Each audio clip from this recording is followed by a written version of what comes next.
Voilà une généralité, c'est que partout là où je souffre, il y a de fortes chances pour que je me fasse souffrir.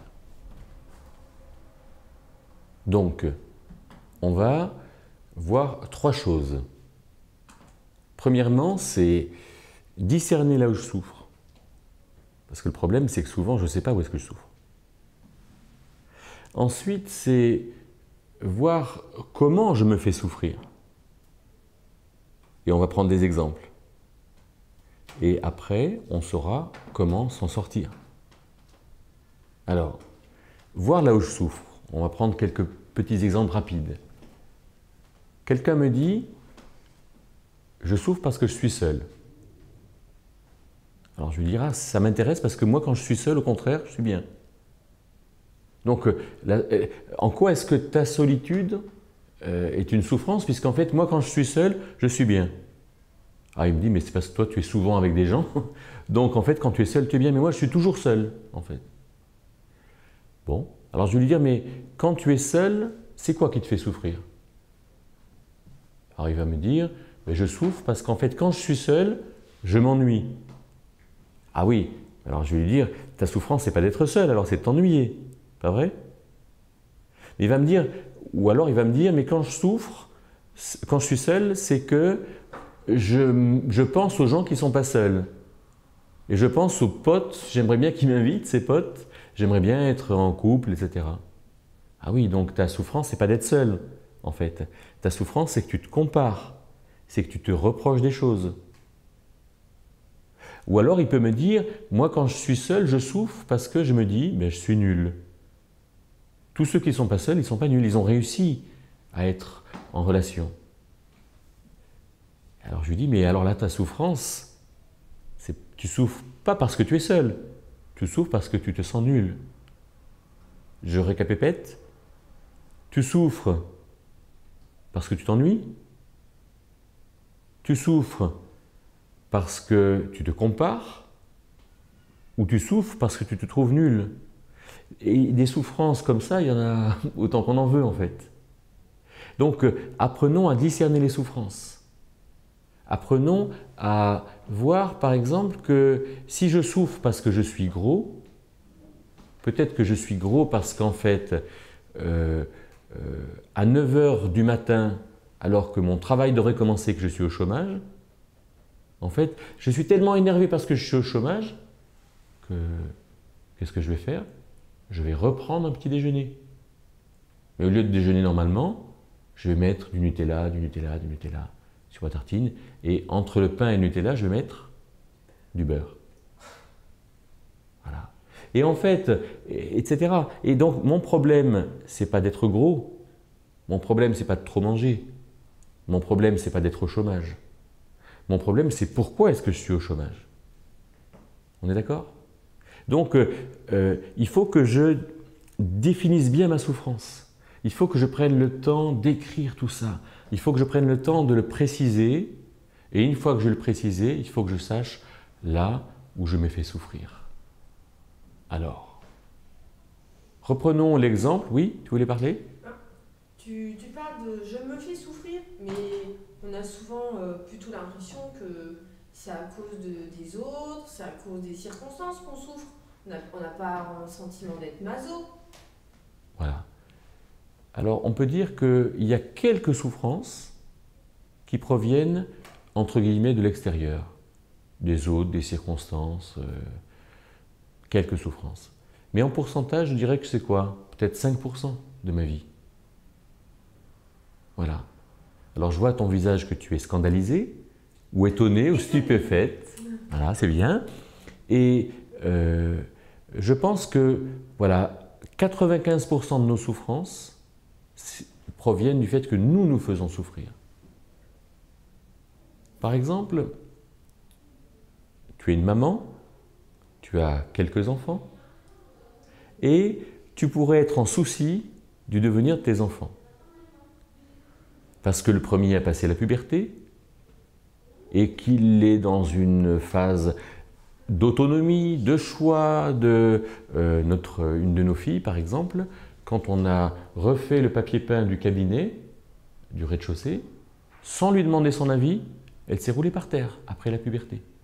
Elle a dit « mais c'est aussi chez moi ici, et il faut me demander mon avis quand vous changez quelque chose, compris ?» Voilà. Et elle avait raison dans un sens. Mais nous, on a appris avec elle ce caractère de l'adolescent qui rentre dans une démarche d'autonomie. Toi, tu pourrais souffrir en disant « mais il est en train de m'échapper, il est en train de prendre de l'autonomie. » Voilà. Et donc, du coup, comme tu ne voudrais pas qu'il prenne de l'autonomie trop tôt, tu vas faire ce qu'il faut pour qu'il ne prenne pas d'autonomie. Et ton fils, tu vas le castrer. Psychologiquement parlant, bien sûr. C'est-à-dire que tu vas l'empêcher de prendre de l'autonomie. Et là, tu vas te faire souffrir. Mais je le fais souffrir aussi. Et tu vas le faire souffrir aussi. Ça, c'est un autre sujet. C'est-à-dire que toi, tu vas te faire souffrir. Dans tes souffrances, dans ce que tu ressentiras, tu vas ressentir de la souffrance dans laquelle tu seras participante. Et donc, notre premier travail, c'est de faire une liste des souffrances. Le rôle de la souffrance. La souffrance a un rôle, elle est là pour que, en fait, on change de regard sur les choses et que du coup, notre souffrance s'estompe parce qu'on sera dans une bonne attitude intérieure. Premier travail, je vais donc en faire une liste. Deuxième travail, je vais voir en quoi je suis responsable de ça. En quoi est-ce que c'est moi qui me fais souffrir? Exemple, j'achète une magnifique caméra, je la mets dans ma voiture et je la fais tomber. Elle est fichue, en fait. Mais si j'ai mis tout mon espoir dans la caméra, au lieu de mettre tout mon espoir dans quelque chose que je puisse contrôler, je ne peux pas contrôler le devenir de ma caméra, en fait. Si je mets tout mon espoir dans la caméra, le jour où je la ferai tomber, je serai désespéré. Si au contraire, je mets mon espoir dans quelque chose que je puisse contrôler, par exemple, ma foi en Dieu, par exemple, le discernement de la volonté de Dieu, ou du chemin ou de la capacité que Dieu me donne pour avancer, alors là, je ne serai jamais désespéré. Et là, je ne me ferai pas souffrir. Première clé, c'est donc de mettre un nom sur ma souffrance. Deuxième clé dans ma souffrance, de comprendre en quoi est-ce que je me fais faire du mal. J'alimente ma souffrance. Troisième clé, si j'ai compris là où j'alimente ma souffrance, alors c'est assez simple de ne plus l'alimenter, oui ou non? C'est oui? Oui, mais comment on arrive... Ah, j'aime pas les oui, mais attention. C'est soit oui, soit non. Alors tu dis oui, et après tu poses tu dis ce que tu veux dire. J'ai compris ce que tu veux dire, mais moi je trouve que ce qui me pose souci à moi, c'est comment arriver au stade de conscience. Tu n'es pas toujours conscient, par exemple, que tu castres ton fils. Sinon, si tu étais consciente de ça, peut-être que tu dirais « Ah bah non, là c'est vraiment pas bien. Hein. » C'est génial que tu dises ça. C'est génial parce qu'en fait, c'est vraiment le sujet du rôle de la souffrance. Autrement dit, partout là où je n'ai pas conscience, alors quelque part, j'ai mal. Partout là où quelque chose ne va pas, est en porte-à-faux par rapport à la vérité, alors j'ai mal. Ah, je comprends très bien. Et si je n'anesthésie pas la douleur, alors ma souffrance a un rôle pédagogique normal. Le problème, c'est que partout, je l'anesthésie. Ah oui, moi je bois un café pour me réveiller. Ah oui, moi je bois un Porto et ça ira mieux. Je fume ma clope, je vais faire du footing, je fais ma collection de timbres, je vais m'occuper de ma magnifique caméra et je ne m'occupe pas de ma souffrance. Mais il n'y a rien pour Eric là. Hein. Donc c'est en fait, si je suis honnête en moi-même, si j'entends la souffrance que j'ai, alors je m'en occupe. Et dans la mesure où je perçois en fait quelle est ma responsabilité dans la souffrance qui m'habite, alors cette souffrance a toute sa vertu, en fait, la vertu pédagogique de m'amener à un progrès personnel. Et personnellement, j'ai 51 ans, je peux dire que chaque journée que je passe aujourd'hui, comment dire, dans chaque journée, je souffre parce que je me fais souffrir, mais j'apprends à ne plus me faire souffrir. Et c'est valable dans ma relation avec les femmes, c'est valable dans ma relation avec le matériel, c'est valable dans ma relation avec les objets, c'est valable dans ma relation avec mon habillement, avec ma nourriture, avec mes cheveux, avec tout en fait. Et tout est continuellement à, comment dire, lieu d'expérience. Et dans ce lieu d'expérience, je vais faire l'expérience du rôle pédagogique de la souffrance. Est-ce que c'est assez clair? Est-ce que tu serais d'accord avec la formulation ces souffrances qui nous veulent du bien, finalement? Exactement. Ça pourrait être un joli titre d'ailleurs. D'accord. Est-ce qu'on peut faire le lien avec ce que Job a vécu? Complètement. Donc on est des chrétiens. Complètement.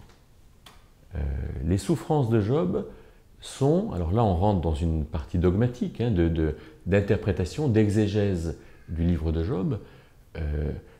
Les souffrances de Job sont un lieu pour lui de réflexion et de parole. Job, pendant 7 jours, ne dit rien, il réfléchit, et tout à coup, il a 3 amis devant lui, peut-être même 4, et il se met à parler.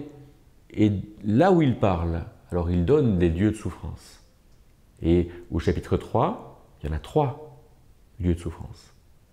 Hein, le premier, c'est « Je ne veux pas voir la misère », ce qui est un mauvais but. Dieu permet qu'on voit la misère. Pourquoi? Justement comme pédagogie. Deuxième but de Job, le premier c'est au verset 10, le deuxième c'est au verset 13, il dit « Je veux être peinard, je serai tranquille, je serai avec les princes ». Mais est-ce que Dieu nous appelle à être peinard? Non, c'est un travail de faire ce que nous faisons en ce moment. C'est fatigant. Hein, il y a de la concentration, il y a des échecs. Il faut qu'on change des choses, il faut qu'on revoie. Dieu ne nous appelle pas à être peinard. Job, il voudrait que tout, en fait, coule de source. Et troisième chose, verset 25, verset 24, 25, 26, il dit « Je voudrais contrôler ma vie ».